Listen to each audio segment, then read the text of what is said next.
Hi friends, welcome back.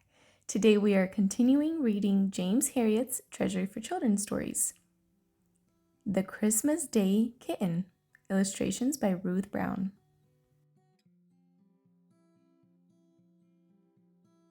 Christmas can never go by without my remembering a certain little cat. I first saw her when I called to see one of Mr. Pickering's much-loved basset hounds. I looked in some surprise at a furry creature moving quietly down the hall. "I didn't know you have a cat," I said to Miss Pickering, who was a plumpish, pleasant-faced woman. Miss Pickering smiled. "We haven't really. Debbie is a stray. She comes here 2 or 3 times a week and we give her some food. I don't know where she lives." "Do you ever get the feeling that she wants to stay with you?" I asked. "No," Miss Pickering shook her head. "She's a timid little thing, just creeps in, has some food, then slips away. She doesn't seem to want to let me help her in any way." I looked at the little tabby cat again. "But she isn't just having food today." "It's a funny thing, but every now and again she pops through the sitting room and sits by the fire for a few minutes. It's as though she was giving herself a treat." The little cat was sitting very upright on a thick rug which lay in front of the fireplace, in which the coals glowed and flamed. The 3 bassets were already lying there, but they seemed used to Debbie because 2 of them sniffled her in a bored manner, and the 3rd merely cocked a sleepy eye at her before flopping back to sleep. Debbie made no effort to curl up or wash herself or do anything other than gaze quietly ahead. This was obviously a special event in her life, a treat.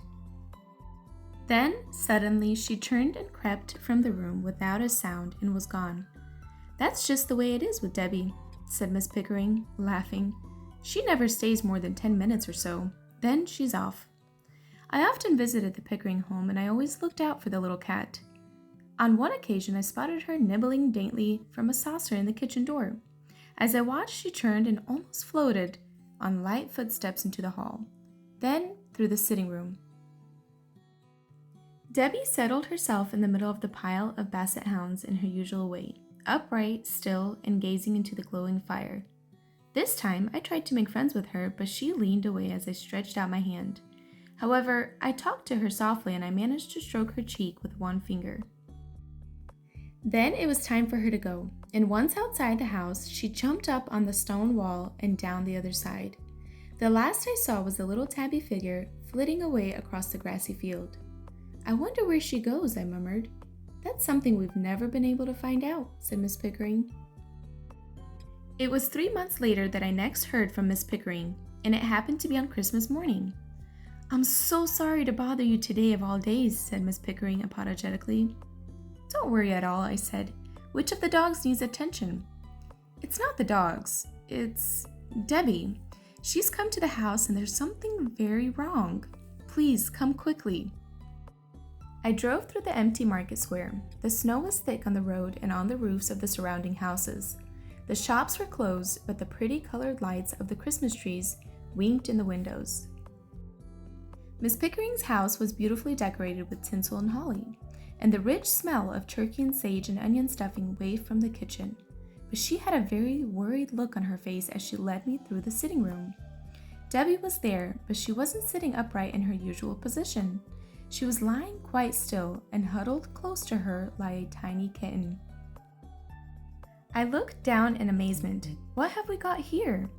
"It's the strangest thing," Miss Pickering replied.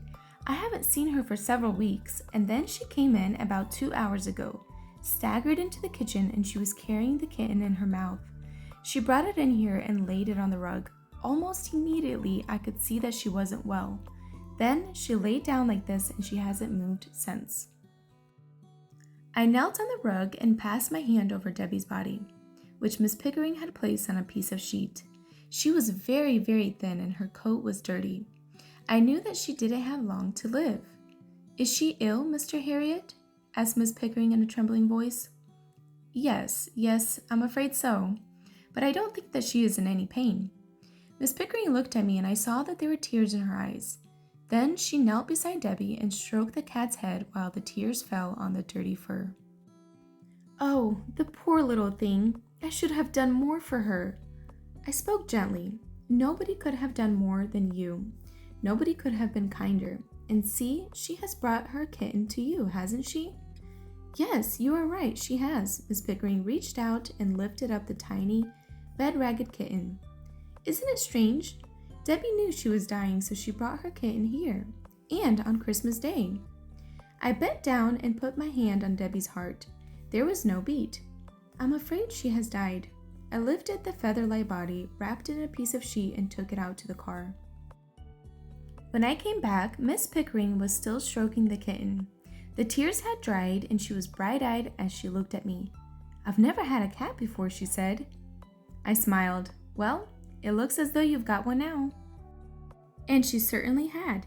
The kitten grew rapidly into a sleek, handsome, and bouncy tabby cat, and Miss Pickering called him Buster. He wasn't a timid like his little mother, and he lived like a king, and with the ornate collar he always wore, looked like one too.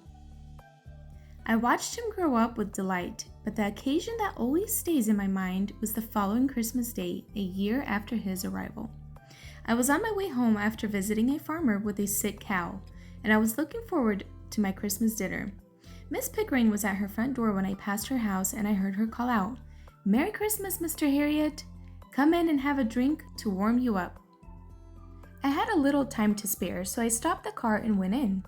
In the house, there was all the festive cheer of last year and the same glorious whiff of sage and onion stuffing. But this year, there was no sorrow. There was Buster.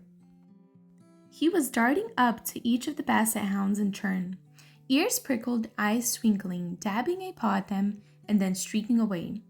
Miss Pickering laughed. Buster does tease them so. He gives them no peace. She was right. For a long time, the dogs had held a rather sedate life.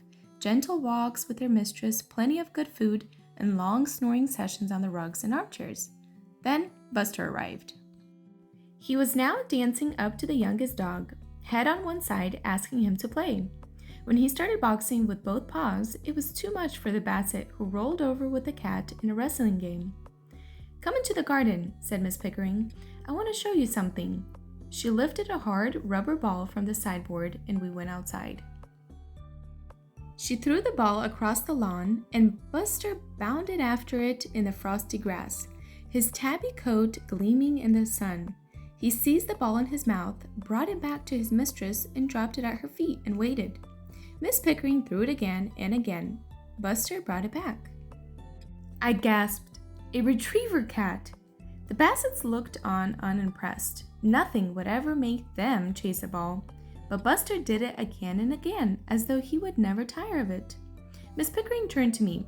"Have you ever seen anything like that?" "No," I replied. "He is a most remarkable cat." We went back into the house, where she held Buster close to her, laughing as the big cat purred loudly. Looking at him so healthy and contented, I remembered his mother, who had carried her tiny kitten into the only place of comfort and warmth that she had ever known. Miss Pickering was thinking the same thing, because she turned to me, and although she was smiling, her eyes were thoughtful. "Debbie would be pleased," she said. I nodded. Yes, she would. It was just a year ago today she brought him in, wasn't it? That's right. She hugged Buster again. The best Christmas present I've ever had.